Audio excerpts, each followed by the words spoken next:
Con il Luca Giaroni, mister, la tua squadra stasera non ti ha soddisfatto come le altre sere? No, assolutamente no. Stasera è stata una partita proprio brutta da parte nostra.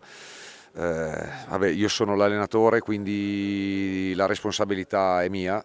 Mi prendo la responsabilità e le colpe di questa sconfitta perché probabilmente non ho fatto passare ai ragazzi i messaggi giusti e quindi niente, è stata una partita troppo brutta è anche difficile commentarla perché siamo partiti anche bene, comunque nel primo tempo abbiamo fatto anche delle buone cose, ma abbiamo preso dei gol veramente non da Seregno, non da Seregno. Poi sai, alla fine eravamo riusciti anche a riacciuffare il tre pari nel primo tempo e prendere quel gol a 11 secondi dalla fine in maniera proprio assurda. Ti sei arrabbiato molto in quella situazione.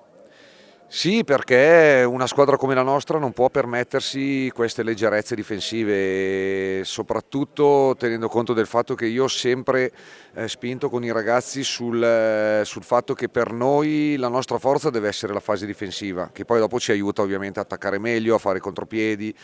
Però stasera troppi errori individuali e soprattutto di squadra e ti ripeto, purtroppo io sono l'allenatore, quindi io mi prendo tutta la colpa e la responsabilità di questa sconfitta, per cui niente, adesso avremo una pausa di un paio di settimane, riprenderemo da Valdagno il 26, vedremo un attimino di lavorare su quello che è mancato stasera. E direi che è abbastanza chiaro su dove lavorare.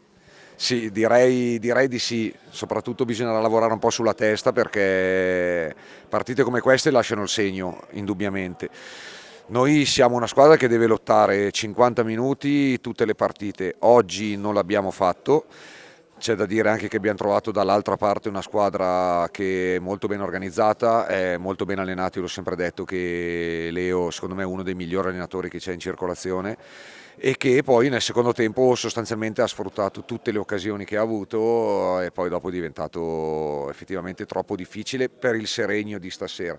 Fosse stato un altro Seregno magari ci avrei sperato. Stasera a un certo punto ho visto anche proprio nei ragazzi un po' di scoramento, un po' di sfiducia e ti ripeto, mi prendo tutta la colpa di questa sconfitta.